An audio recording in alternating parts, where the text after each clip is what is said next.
네, 여러분 안녕하세요. 해피찰란 애니입니다. 예, 계속해서 저는 카네기 인생의 길은 열리다 청아출판사에서 나온 김상태님 편역의 김종희 감수 이 책을 계속해서 낭독하고 있는데요. 지금 계속해서 제가 낭독하고 있는 부분은 제2부 평화와 행복을 위하여입니다.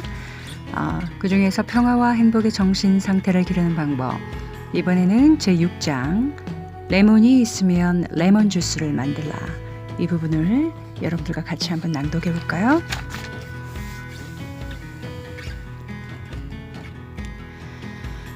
레몬이 있으면 레몬 주스를 만들라. 마이너스를 플러스로 바꾸라. 이 책을 집필하고 있을 때 나는 어느 날 시카고 대학을 찾아가서 총장에게 고민을 어떻게 처리하고 있는가를 물어보았다. 그러자 그는 나는 시어스 로버트 회사의 사장, 고 줄리어스 로제너 와일드의 중원인 레몬이 있으면 레몬 주스를 만들라 라는 말을 명심하여 따르려고 하고 있다 라고 대답했다. 이것이 바로 위대한 교육자가 지표로 삼고 있는 일이다. 그런데 어리석은 사람은 이와 정반대의 짓을 한다. 가령 인생이 그에게 레몬을 주면 그것을 내버리고는 나는 졌다, 이것이 운명이다, 기회는 없다 라고 말한다. 그리고 세상을 원망하고 자기 연민에 빠지고 마는 것이다. 그런가 하면 현명한 사람은 레몬을 받게 되면 이렇게 자문한다. 이 불행에서 어떤 교훈을 배울 것인가? 어떻게 하면 이런 상태를 개선할 수 있을까? 또 어떻게 하면 이 레몬 주스로 바꿀 수 있을까? 한평생을 인간과 그 잠재 능력에 대하여 연구를 해온 위대한 심리학자 알프레드 아들러는 인간의 가장 놀라운 특성의 하나는 마이너스를 플러스로 바꾸는 힘이다 라고 설명했다. 빛나는 성벽. 내가 잘 아는 부인 가운데 이것을 참으로 훌륭하게 처리해낸 사람이 있다. 그녀 이름은 델마 톰슨으로 뉴욕에 살고 있다. 다음은 그녀가 이야기해준 재미있는 경험담이다. 전쟁 중에 남편은 캘리포니아에 있는 사막 근처의 육군훈련소에 배속되어 있었습니다. 그래서 나는 남편 가까이 있으려고 그곳으로 이사했습니다만 그 지방이 싫었습니다. 아주 싫었어요. 비참하기 짝이 없었지요. 남편은 사막에서 있는 훈련에 참가하라는 명령을 받아 나는 운막집에 혼자 남아 있었습니다. 선인장의 그늘에서 화씨 125도의 심한 무도이고 고작 이야기 상대라야 멕시코인과 인디언 뿐인데다가 그것도 영어는 통하지 않았어요. 그런가 하면 줄곧 바람이 그치지 않아 음식은 물론 호흡하는 공기에도 모래투성이었습니다. 나는 나 자신이 너무나 비참하고 슬픈 생각이 들어 부모님께 편지를 써서 아무래도 참을 수 없으니 집으로 돌아가야겠다, 이런 곳에 사는 것보다 차라리 형무소가 낫겠다고 호소했습니다. 그런데 이에 대한 아버님의 해답은 겨우 2줄의 문구였어요. 하지만 나는 평생을 두고 그 말을 잊지를 못합니다. 그것이 나의 생활을 일변시켰으니까요. 두 사나이가 형무소에서 창문 밖을 바라보았다. 한 사람은 진흙땅을, 다른 사람은 별을 보았다. 나는 이 글을 몇 번이나 되풀이 읽고는 나 자신이 부끄러워졌습니다. 나는 현재의 상태에서 무엇이든 좋은 점을 찾아내려고 결심했습니다. 별을 찾으려고 한 것이지요. 그러는 동안에 나는 인디언들과 친구가 되었습니다. 그에 대한 그들의 반응은 나를 놀라게 했습니다. 내가 그들의 편물이라든가 도자기에 대해서 흥미를 보이자 그들은 여행자기는 팔지 않은 소중한 것들을 이것저것 나에게 선사해 주는 것이었습니다. 나는 또 선인장, 난초, 요수와 나무 등의 기묘한 모양을 연구했습니다. 그리고 풀 몰모토에 대해서도 조사를 해보고 사막의 석양을 바라보기도 하며 몇백만 년 전 옛날 사막이 바다 밑이었던 때에 남겨진 조개 껍질을 찾아보기도 했습니다. 대체 내가 무엇 때문에 놀랍게 변했을까요? 사막은 변하지 않았습니다. 인디온도 달라진 것이 없습니다. 그런데 내가 변한 것입니다. 나의 정신 자세를 바꾼 것입니다. 이렇게 해서 나는 비참한 경험을 내 생애에서 가장 즐거운 모험으로 바꾸었던 것입니다. 내가 발견한 새로운 세계는 나를 자극하고 흥분시켰습니다. 나는 너무도 흥분하여 그것을 소재로 해서 빛나는 성벽이라는 소설을 썼습니다. 나는 나 자신이 형무소에서 창문을 통하여 별을 찾아냈던 것입니다. 톰슨 부인, 당신은 그리스도가 태어나기 500년이나 전에 히라빈들이 가르쳤던 오래된 진리, 가장 좋은 일일수록 어렵다는 것을 발견했던 것이다. 해리 에머슨 포스딕은 20세기에 와서 이것을 다시 말하고 있다. 행복은 대개의 경우에 있어 쾌락이 아니라 승리인 것이다. 확실히 그렇다. 성취. 성공은 쓴 레몬을 레몬 주스로 바꿀 수 있는 데서 오는 승리이다. 방울뱀 마을. 나는 언젠가 유독한 레몬을 레몬 주스로 바꿀 수 있었던 행복한 농부를 찾아 플로리다주를 방문한 일이 있다. 그런데 처음 그가 농장을 넣었을 때는 그는 좀처럼 일할 마음이 나지 않았다는 것이다. 토질이 워낙 나빠서 과실을 재배할 수도 없고 돼지는 사육하는 것조차 불가능했었다. 거기에서 잘 자라는 것은 작은 가시나무와 방울뱀뿐이었다. 그때 그는 기발한 생각을 했다. 그것은 즉 이 쓸모없는 것들을 재산으로 바꾸는 것, 다시 말하자면 방울뱀을 이용하는 것이었다.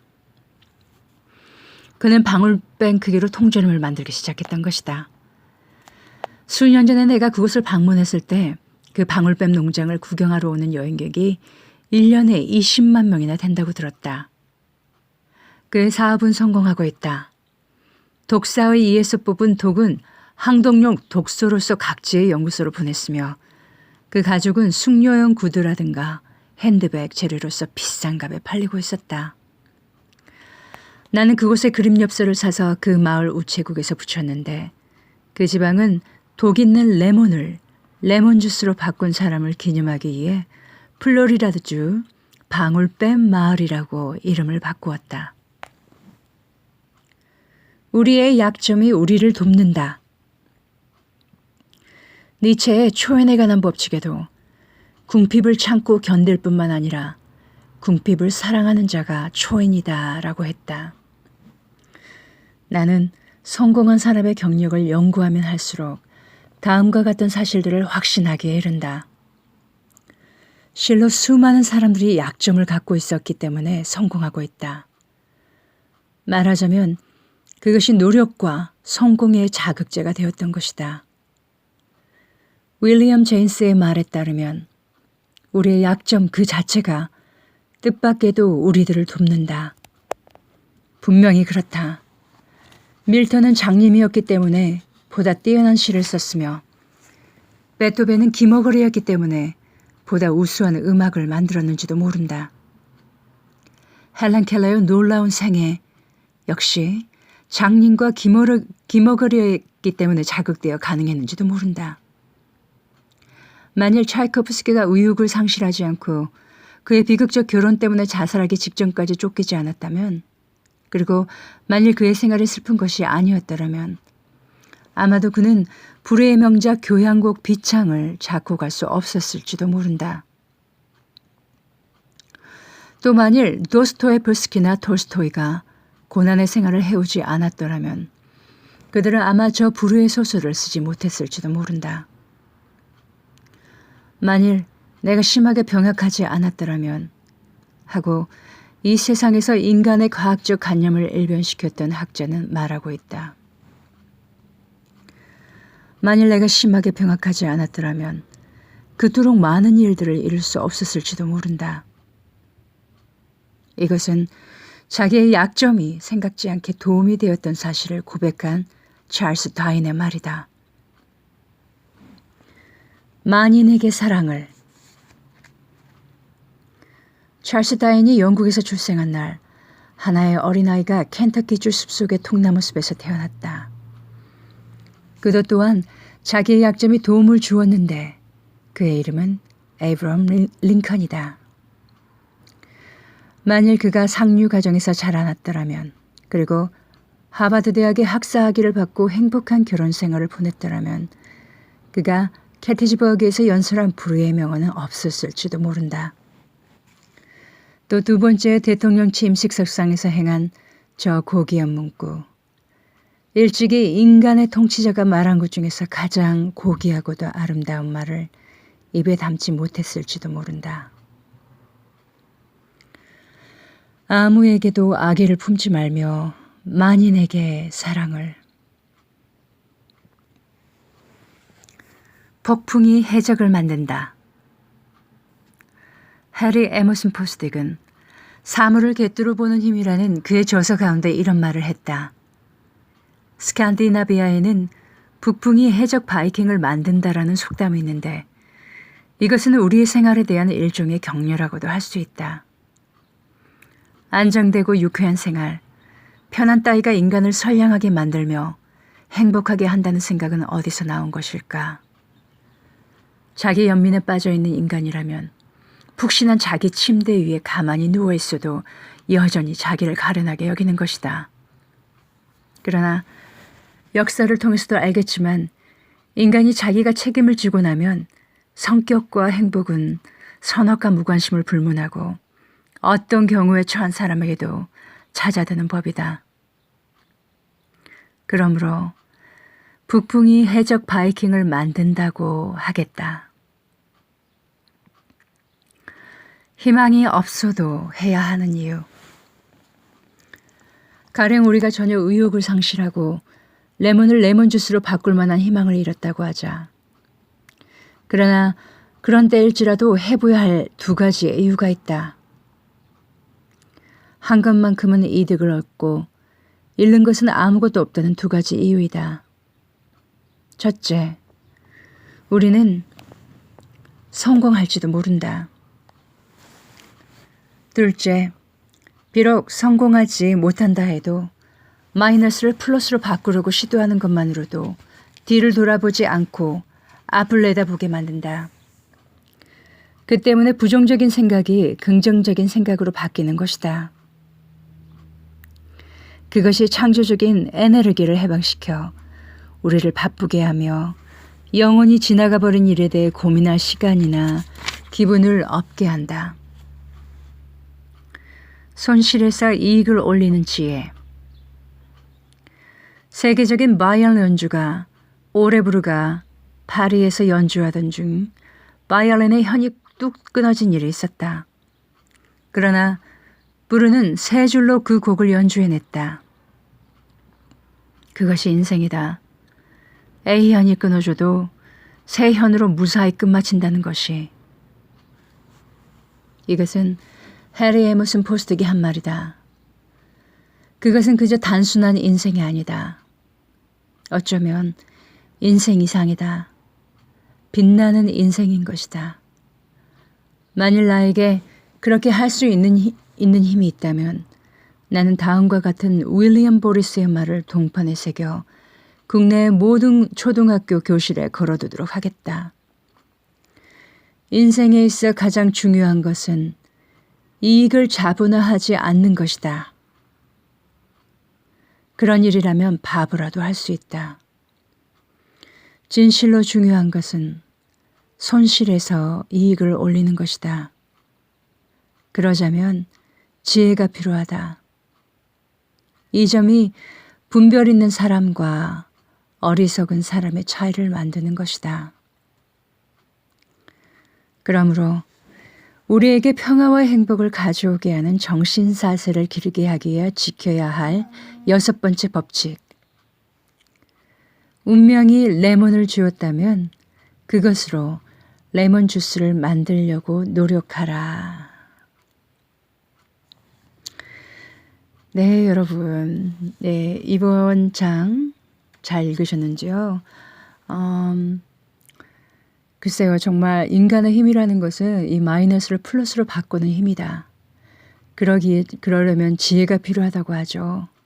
그 지혜를 잘 활용하는 사람만이 진정으로 분별력이 있는 사람이고 어리석지 않은 사람이라고 이 책에서 말을 하고 있네요.